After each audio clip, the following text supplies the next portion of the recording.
But good evening, everyone, and welcome to the virtual edition of the John Wright Speaker Series. For those of you who aren't aware, John Wright was one of our board members, a great pal and a mentor of ours, and when he passed on, it made a lot of sense to dedicate this whole series to John. So, Karen, there you go. We all remember John. Me too. John was the one who wrangled me into actually creating the SRA newsletter. I had not anticipated doing that. So I thank him every month for that inspiration.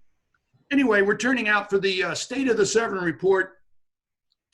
I just want to remind you guys at the end of this, there may not be time for questions. So if you could email me any questions or comments, it's just like the one you sent on the RSVP, info@severnriver.org. I'll try to answer your questions, add your comments to the final report. But in general, I wanted to start off, we had a good season. And, oh, come on, how's this thing work? There we go. We had a good year for swimming. We had some mixed results, but in general, the swimming was pretty good, and especially in the main stem of the Severn River. We had some really amazing water quality through the year. We also had mixed results on dissolved oxygen. Some of our areas got an A, and some of our areas didn't do so well because we had a widespread dead zone throughout most of the Severn River during 2019. For underwater grasses, we absolutely had a banner year, a huge jump in acreage. And I'm anticipating that when the final results come in from the VIMS group, that's the Virginia Institute of Marine Sciences, we'll have 250 acres or more in that final tally. And the really good news for all of you oyster fans out there is that our oysters have survived. They're alive. Their growth is stunted, but they're alive. And so that's really good. And so now that we have a return to normal salinity in the Severn River, we expect that they're actually growing nicely as we speak. So the big question, is it safe to swim in the Severn River? And yes, it is for most of the time. For you guys, for the rest of us who aren't aware, EPA has a swimming test that you have to pass or fail. And for EPA swimming tests, they consider 104 colony forming units per 100 milliliters as they're passing. If you have less than that, you pass. And so it is the Operation Clearwater, run by Tammy Domansky, and Anne Arundel County are both doing testing of the river, and they pass or fail swimming areas based on this 104 count. The really great news is last year in the Severn River, just about everybody passed in the main stem of the Severn River. It was just a wonderful year, and they got a green rating.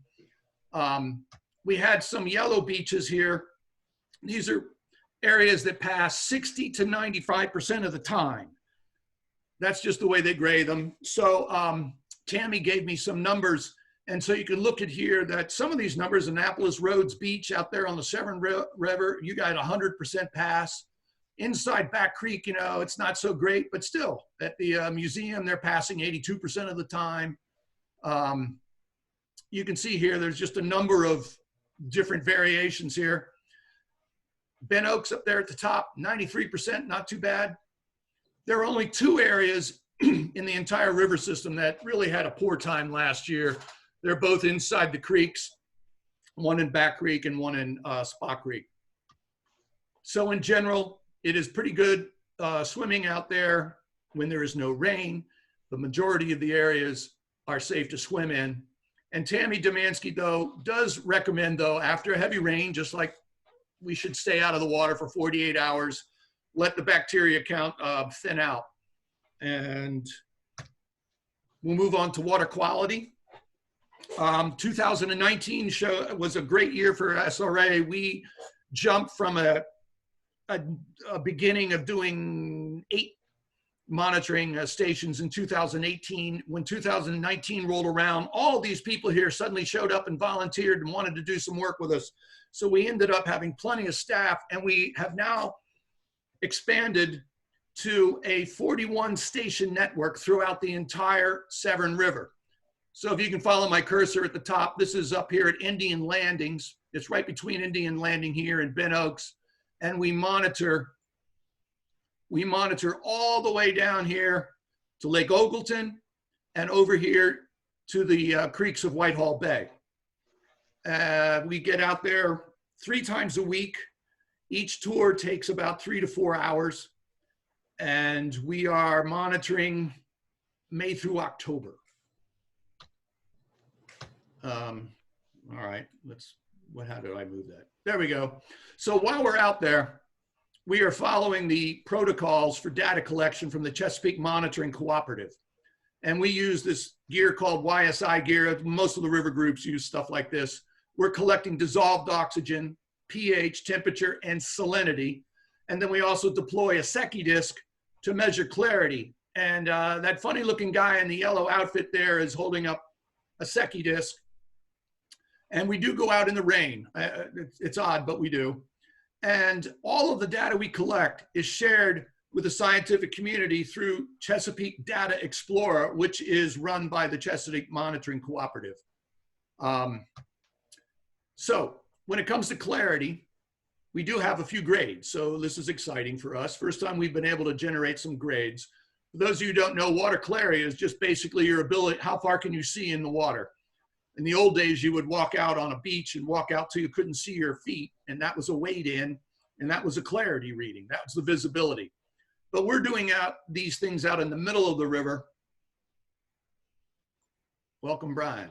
We're doing it out in the middle of the river. We're using a Secchi disc, and you can see the Secchi right here just before we lower it.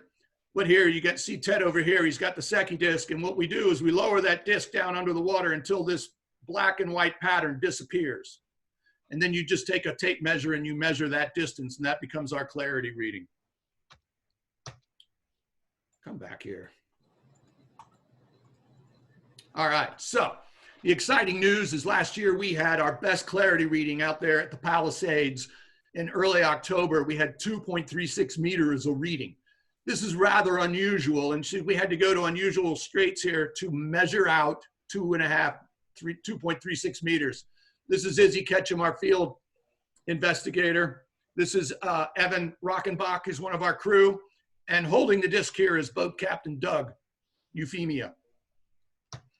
So water clarity grades. We had really good quality, and we have these bolded areas here all up in the B area. They're all getting Bs. Unfortunately for the Indian Narrows people, you got a D grade up there, and that's because Indian Landing is really near. It's right at the entrance of the Severn Run, which is our headwaters. And those areas are so devastated with stormwater runoff and sediment coming in that Indian Landing, you can tell when you're going up the river, as you get closer and closer to the top of the river, the water always gets murkier and murkier with all the sediment and algae that's just hanging in there.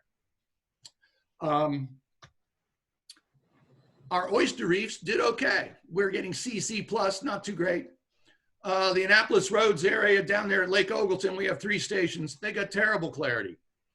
And Mill Creek as well, way up there. It's that station is up right next to Route 50. All these D grades are places basically that are really close to the headwaters of a creek. That's where the degraded streams, the stormwater from impervious surface is coming in. So that's, we're starting to chronicle that. So the other thing we're measuring is dissolved oxygen. And dissolved oxygen, of course, is important because your fish, crabs, and oysters, everything needs air to breathe. So to find out how, what the quality of the river is, we take an oxygen reading. This is Elizabeth. She's helping us out for a day. She's holding the YSI device. And on our boats, when we have the teams together, one person reads the meter. The team leader then writes down all the data on a data sheet. And another team member is raising and lowering the probe. And a third person is actually working the Secchi disc. So we have a nice little approach. Everybody gets to hear what's going on. So oxygen levels in the river by region. We have Whitehall Creek's area have a B-. Lake Ogleton got a B-, which is a huge improvement over the D they get for visibility. Fortunately, our oyster reefs get an A rating, and that's not a cheaty rating. That's a real rating, folks. But that's really great news because we've got 4 oyster areas where we're repopulating the oysters there. So they at least have good oxygen. In the middle of the river, we have some creeks on both sides. They're getting about a B for oxygen. The middle of the river is also getting a B. And then in the upper creeks, they're getting a C+. And as we get closer and closer to the top of the river, water quality does deteriorate. And these are just some readings. The dissolved oxygen grades we're getting at stations in Round Bay, B and B minus. Brewer Creek, folks, you're getting a C and C+ for oxygen. And here's great news again, folks. Traces Hollow, which is our MGO reef, that's getting an A rating on oxygen. So that's good news. The bad news is that last year we had a very persistent and widespread dead zone in the Severn River. This little green area is the area where we expect to see a dead zone arise. It always comes up every year. It's a natural, well, we're getting used to it, but it's always there. But last year, as we were monitoring, we found out that this dead zone has expanded all over the place. And this is more than 5 square miles. It's inside of Brewer Creek, inside of Clements, Saltworks, Loose Creek. It's inside Weems Creek. Altogether, this area is bigger than the size of Denton, Maryland. And this is a low oxygen area. We call a dead zone anything that's less than 2 milligrams per liter. That's this measure here in the middle. The reason we pick that level is that that's where fish and crabs can suffocate if they can't leave. And we have sad experience with seeing that firsthand last year. We do want to point out, though, other people have made it clear that not everything dies in low oxygen. You can see here worms can survive very well at 1. The spot can do 2. Anchovies are okay at 3. But we're focusing on the things that we like rockfish, perch, the yellow perch, clams, and oysters. They all want to have 5 milligrams of oxygen per liter. This is the example. We had our board member and crew member Ted had a live cage, and he had oysters and perch, white perch and crabs. They were alive one day, and overnight there was a big storm. The wind pushed the dead water. We had measured it just the other day. One day before, it was less than 2 milligrams per liter.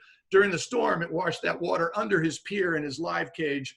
These guys couldn't leave, so, they died. Here's a comparison of oxygen. And, remember I showed you a couple of things ago. Normally, our dead zones around here, it's kind of contained. And in 2018, this is the same station at Round Bay South, just outside of the entrance near Sherwood Forest. And you can see in this place on the chart on the left, we have an oxygen level here that's not too bad. It almost is always above the 5 milligram per liter, which is we consider very healthy. That's the green line. Down here at the red line is our 2 milligrams. This is where we consider our dead zone to start, anything below 2. So 2018, well, wasn't a bad year at all, really. Flash forward a year and look at this. This is the same station, this is the dead zone area. And look how low we have oxygen levels here. It's down here near 0, which they call anoxic type of condition. So you can see that's how widespread it was just in Round Bay South. Inside of Brewer Creek, we had a similar situation. This is the chart for Brewer Creek. We have 2 monitoring stations in here, and both of them registered down here in the dead zone area for most of the summer. It wasn't until October that oxygen started returning to healthier levels. So we get some good grades, but we get some bad grades. For you Lake Ogleton folks, you did a lot better than Brewer Creek. This is 3 stations that we monitor in Lake Ogleton. Down here again, the solid red line is the dead zone. Only one of the stations had really, really bad oxygen for a while there. That's the one way up in the northern headwaters of, what do they call it? Cattail Reef, the northern arm. All right, so let's get back to some good news. And the great news is that we had a lot of underwater grasses. We're expecting 250 acres or more. This is Susan Benek. She's up there at the Arden neighborhood, and she's monitoring for underwater grasses. And notice here, this is the basic routine. She's got a clipboard. On top of that clipboard is a data sheet. She's writing down her recordings that she's, what she's finding and what kind of depth they have. And she's using a GPS Garmin device so that we can geolocate all the mapping, all the SAV finds that we have. So last year we found a ton of horned pondweed in the spring. That's our spring grass. Then as summer came along, we found a lot of widgeon, redhead, sago pondweed, and a bit of milfoil. So I want to emphasize why our grass is important. Underwater grasses filter the water. They oxygenate the water. They create habitat for fish and crabs. They provide food for the waterfowl, migrant birds, even muskrats and otters have been caught nibbling on these guys. And the underwater grasses help protect your shorelines from erosion. And thanks to Jack Turner, we have this exciting video of a Jimmy Blue hiding in a redhead patch. And this is pretty good clarity for the Severn River, folks. This was why we thought it was a good year. I hope we can see him again this year. For those of you who aren't aware, redhead grass is this beautiful grass. And when the seeds pop up at low tide through the water, they have a little red coloring, therefore redhead grass. Again, you can see it's a kayak best. People coming along in the kayaks. This over here is a bed of, I'm pretty sure this is redhead grass laying down in a low tide. And we have one of our SAV Navy people, they've got the GPS device. They're writing everything down on a data sheet. And it's writing that down on a data sheet that turns it from anecdotal into science. So data sheets are really important.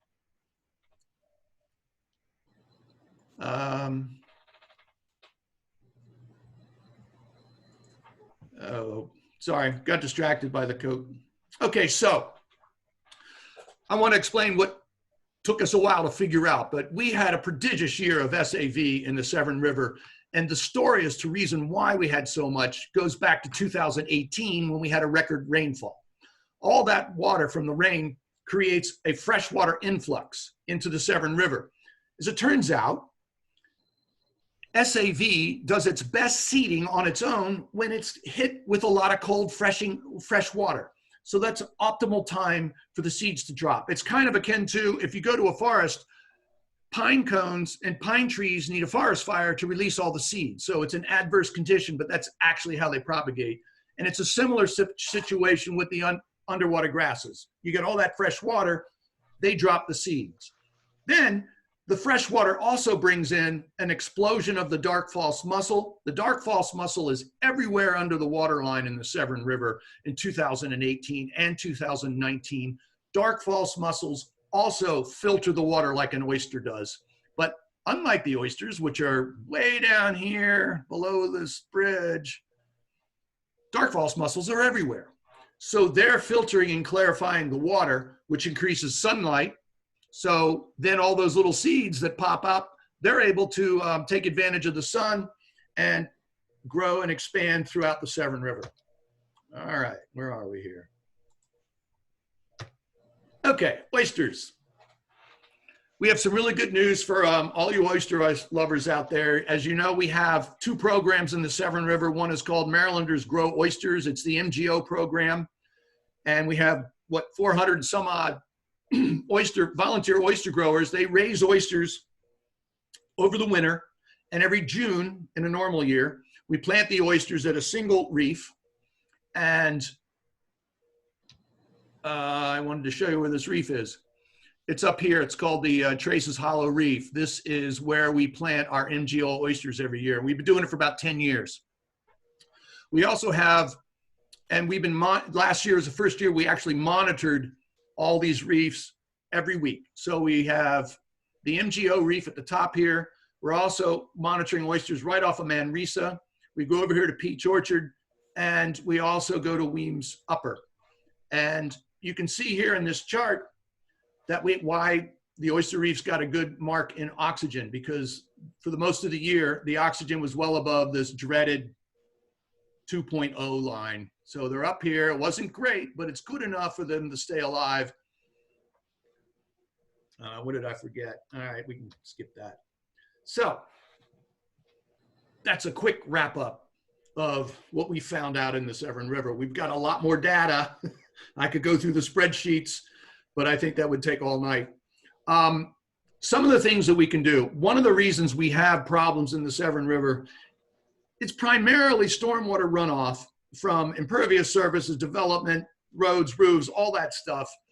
And so what is it that we can do to mitigate the stormwater runoff? And there are things that we can do, little things. You can install a rain barrel. I hope you know it's a good time to get out there and make sure it's all hooked up right.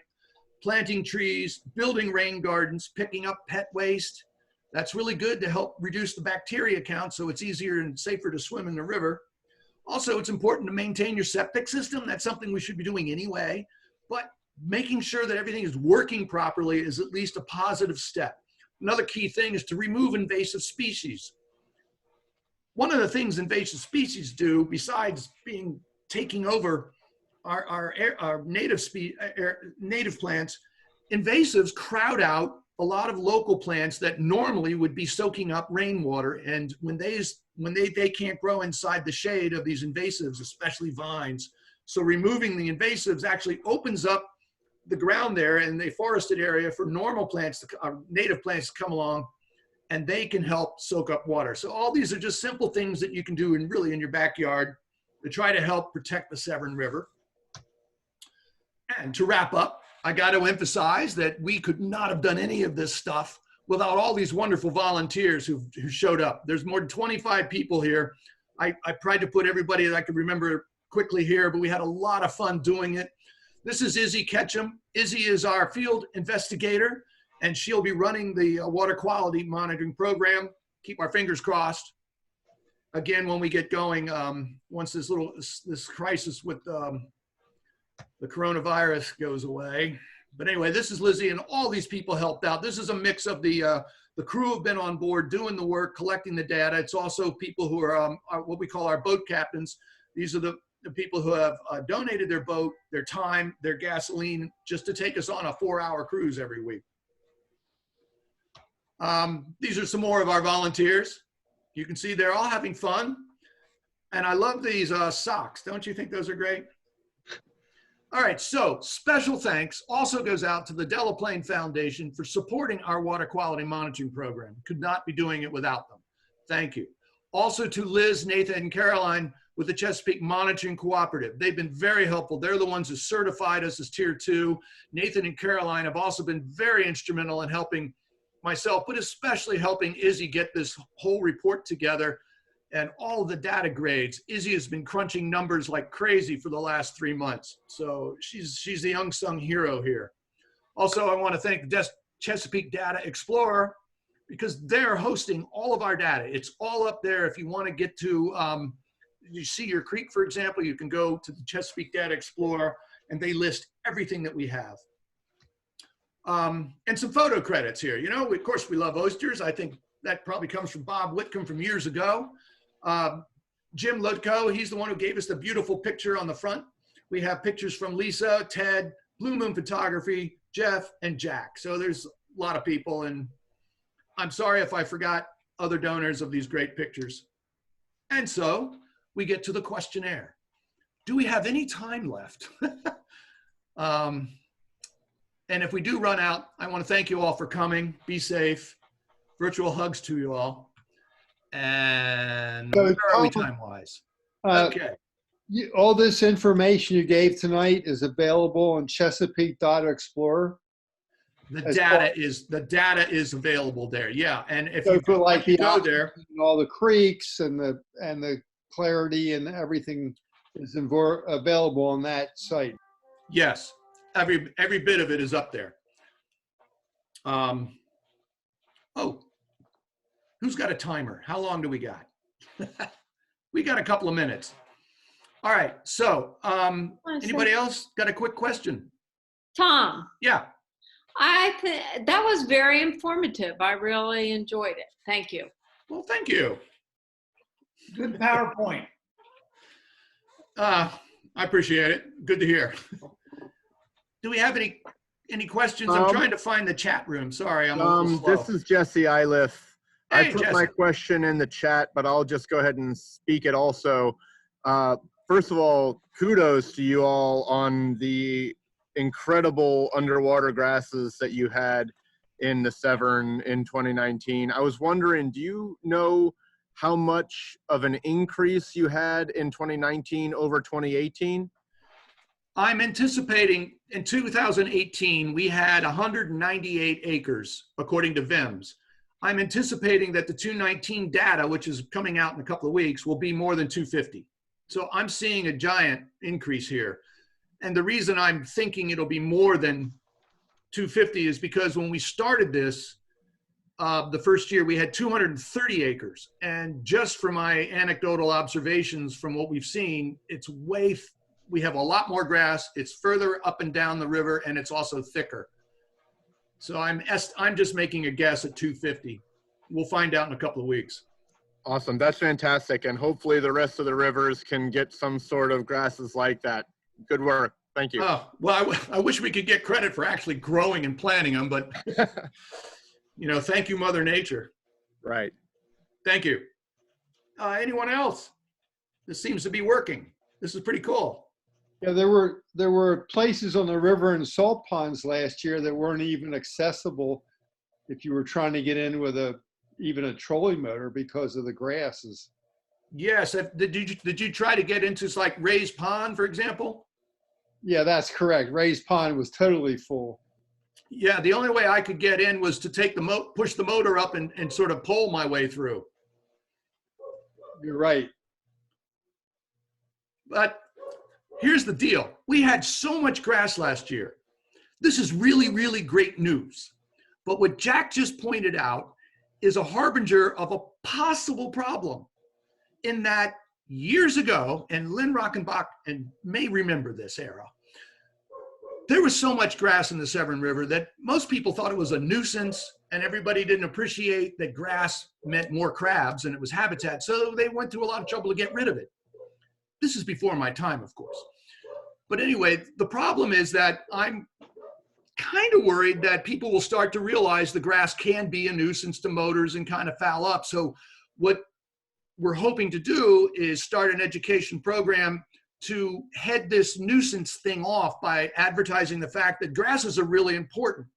The reason I had that slide in there, that grasses oxygenate the water and do this, and they do all this wonderful stuff, is that just so we can get the word out that, yeah, it might be a little annoying to have underwater grasses in the motor, but look at the value you're getting for having all this grass out there. And so that's really the message we need to bring to the world, is that grass is great, and it might be a little bit annoying, but it's certainly worth putting up with. Any other questions? This is working much better than I expected. This is grand. Tom, this is John Butler. A great presentation, Tom. Hey, John.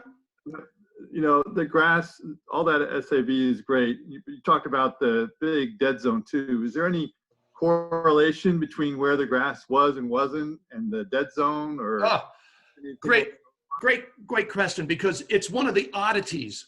At one hand, we're reporting we have this dead zone, and that's really bad. But the dead zone is in the deep part of the river, in the middle of the creeks, and then the bottom. All that grass is happening at the same time, but it's all on the shallows of the river. So it's usually in less than 3 feet of water, and it's all on the sunny side or places where they're getting a lot of sun. So there's a long slope. You can usually walk through the grass quite a ways out and only get out to be 2 or 3 feet deep. So you have this oddity where you have bad water at the bottom, but you have really nice, good, clean water on the sides. So that's why we said it was a mix of good and bad. And you can't say, oh, well, we got a dead zone, we get an F, or we fail or something, because that's not true. We had some really great things and we had some really bad things all at the same time. And we focused on, by the way, one of the things that we're going to try to do if we get going again is it would be really interesting to track the dead zone as it comes back, if it comes back, and then let fishermen know that the dead zone is there, because they're not going to find any crabs or fish in the dead zone.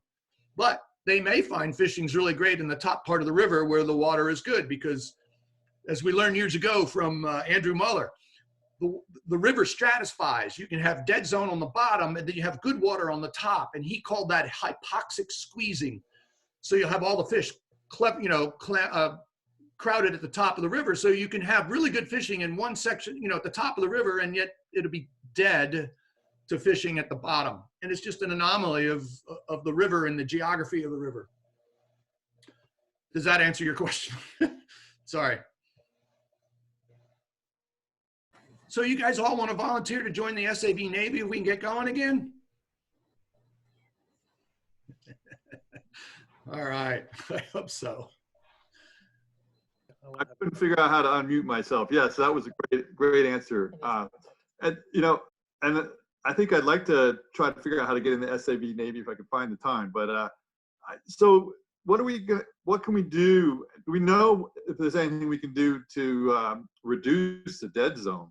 Because it sounds like the grasses, that helps the breeding grounds of all these critters. And but how do we what's causing the dead zone, and what should we be doing to help reduce that?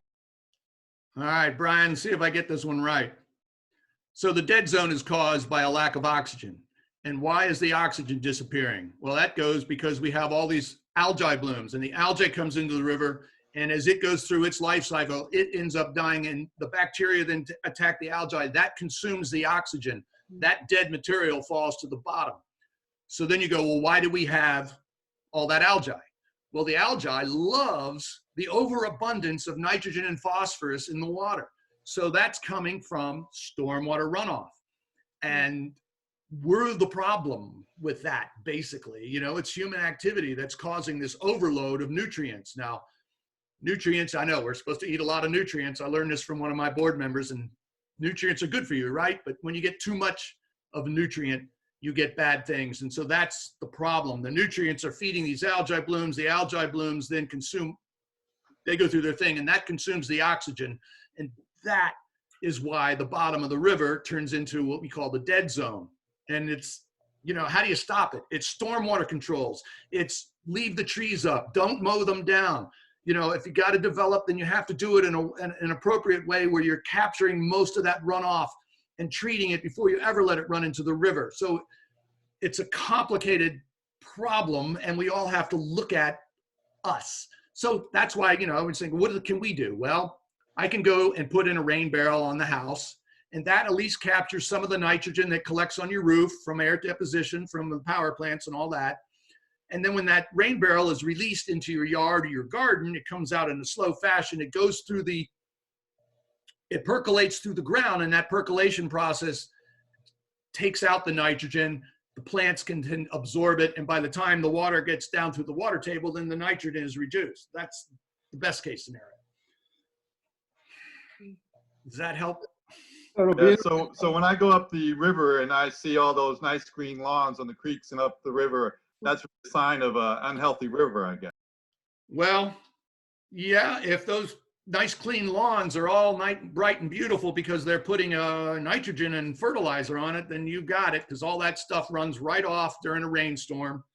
And we've had multiple speakers at the John Wright series in the past, and if you're gonna use fertilizer on your lawn, the only time that you really should consider it is in the fall, because in the spring, that's not really that useful.